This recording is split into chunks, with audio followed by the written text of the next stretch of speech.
চাও, বিশ্ব নবীর ভালোবাসা আগে অর্জন করো। বিশ্ব নবীর যদি ভালোবাসা অর্জন করতে পারো, হে নবী আপনি বলে দিন আমি ওই বান্দাকে ভালোবেসে নিলাম। সুবহানাল্লাহ। আর শুধু তাই নয়, ভালোবাসায় ক্ষান্ত নয়, আমি ভালোবাসার পর আমি তার গুনাহগুলো মাফ করে দেব, বান্দা হিসাবে তাকে আমি গ্রহণ করে নিব। সুবহানাল্লাহ।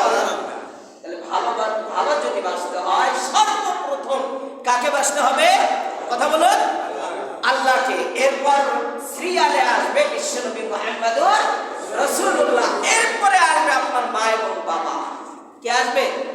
মা এবং বাবা। কেন? বিশ্বনবী বলেছেন আমার পরের স্থান হলো তোমার পিতা মাতা। আমার পরের স্থান কি? তোমার পিতা মাতা। ইবাদত হিসাবে বিশ্ব নবী হলো তার পরের স্থান। আর পৃথিবী হিসাবে, রবের মর্যাদা হিসাবে রবের পরের স্থান হলো মা বাবা। সুবহানাল্লাহ বলেন, কত দামি। এই জন্য ভালোবাসতে হবে মা এবং বাবাকে। এরপরে সিরিয়ালে আসবে আপনার ফুফু, চাচা, খালা, মামা, স্ত্রী, সন্তান, ধারাবাহিক আসতে থাকবে। এরপরে আসবে আপনার সামাজিক পাশের পড়শি। আসবে কি না বলেন? ইমাম সাহেব, আপনি মানুষের সাথে হিন্দু হোক, বৌদ্ধ হোক, সুন্দর আচরণ করা, এভাবে ধারাবাহিক আসতে থাকবে। কিন্তু এখানে কোনো জায়গায় সিরিয়ালে আসে নাই যে আপনি একটা নারীকে কি করেন, ভালোবাসেন, বেগানা নারীকে, এটা আসে না।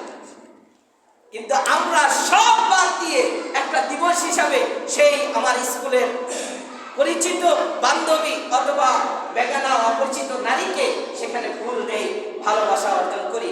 এটা কি বৈধ হতে পারে? না। কথা বলুন, বৈধ হতে পারে না। এটা বৈধ।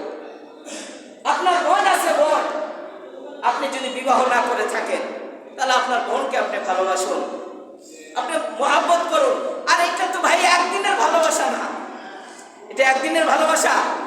আল্লাহ বলেছেন তোমার হায়াত যতদিন আছে এই ভালোবাসার ফর্মুলা দিয়ে দিলাম। সুবহানাল্লাহ বলেন। আর আপনি একদিন ভালোবাসা অর্জন করেন 14 ফেব্রুয়ারি। 14 ফেব্রুয়ারি ভালোবাসা ডে, ভ্যালেন্টাইন্স ডে। এই ভালোবাসা ডে একদিনের জন্য না। আপনার স্ত্রী আছে, আপনি স্ত্রীকে কি করেন? সেই দিন আপনার মহব্বতের কোনো জিনিসকে দেন, তাহলে হয়তো স্ত্রী মুচকি হাসি দিবে বা আপনাদের ভালোবাসার একটা পরিবেশ তৈরি হবে। নবীজি বলেছেন এই ভালোবাসাটা হলো প্রকৃত ভালোবাসা। বলেন সুবহানাল্লাহ। আর প্রত্যেকটা হাসি, কথাবার্তা স্ত্রীর সাথে আপনার সওয়াব পাওয়া যাবে, সন্তানের সাথে সওয়াব পাবেন।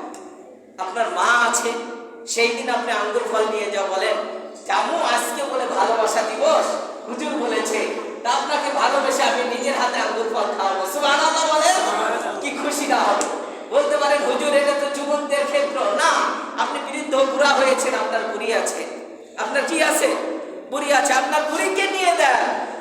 সেই বুড়িও তো, তারও তো একটা শখ আল্লাহ রয়েছে, ঠিক কিনা বলেন? সে তো আপনার স্ত্রী। ওই দিন আপনারা সুন্দর সুন্দর কথা বলেন, আশা করি আল্লাহ রাব্বুল আলামিন প্রত্যেক কথায় আপনাকে সওয়াব দেবে। সুবহানাল্লাহ। কিন্তু আপনি অপাত্রে যদি ভালোবাসা করেন তাহলে আপনার গুনাহ হবে। এই জন্য কালকের যে দিবস, এই দিবস তো আমাদের জন্য কোনো ইসলামিক কালচারে পড়ে না, এটা অন্য রাষ্ট্রের ইহুদি খ্রিস্টানদের একটা কালচার। এই সমস্ত কালচার থেকে আল্লাহ আমাকে হেফাজত করুন। সকলে বলি আমিন। ওমর রাদিয়াল্লাহু তাআলা আনহু বললেন, ইয়া রাসূলুল্লাহ, কাকে ভালোবাসবো?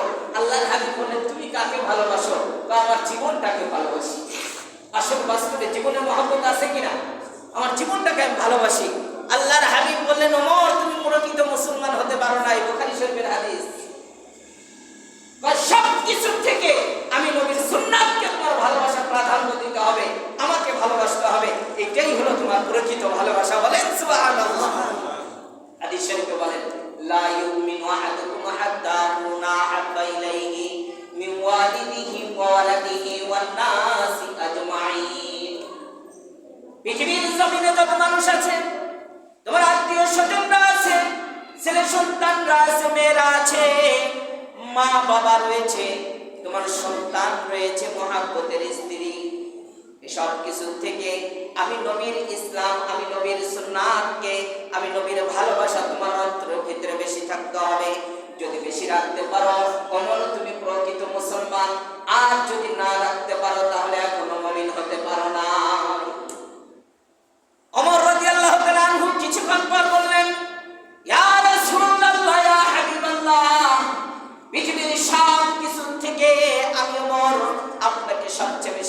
ভালোবাসি, ইহা তর্কে আমার যে জীবন রয়েছে, আমার জীবন রূপ এই আত্মার থেকেও আমি আপনাকে বেশি ভালোবাসি।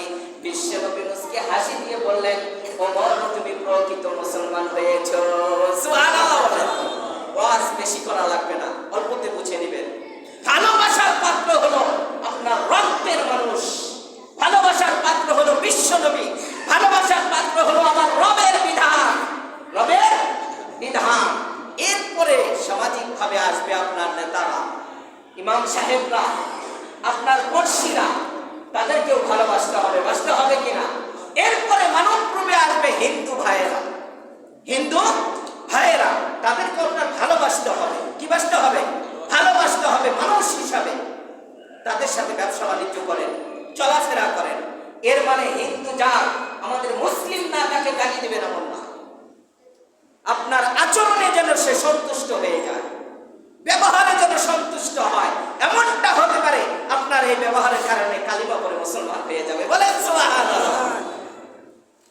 আজকের আলোচ্য বিষয় আমাদের ভালোবাসার একটি প্রধান সৃজন আমাদের কাছে আসছে।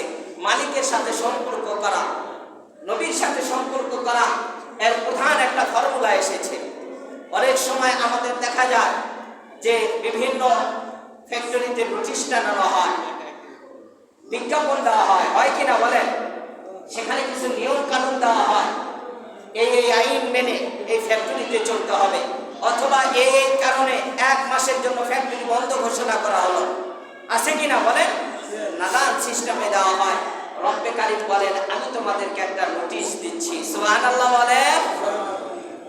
বিশ্বনবী এই বিদায় ভাষণে আজকের জুমায়, আজকের যে বিদায় ভাষণের জুমা, শবে বরাতের শাবান মাসের শেষ জুমা, বিদায়ী জুমাতে আল্লাহর হাবিব বিশাল লম্বা এক হাদিস বলেছেন সালমান ফারসি থেকে, বিশাল লম্বা হাদিস।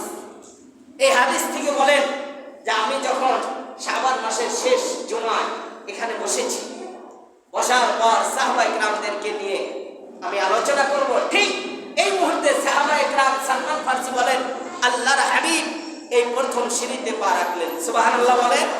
রাখার পর বললেন আমিন। আবার দ্বিতীয় সিঁড়িতে পা রাখলেন, রাখার পর বললেন আমিন। তৃতীয় সিঁড়িতে বসার পর বললেন আমিন। কি বললেন? আমিন। সাহাবায়ে কেরাম কৌতূহলী ভাবে জিজ্ঞাসা করলেন, ইয়া রাসূলুল্লাহ, আপনি এমন তো কোনোদিন করেন নাই, এই ঘটনাটা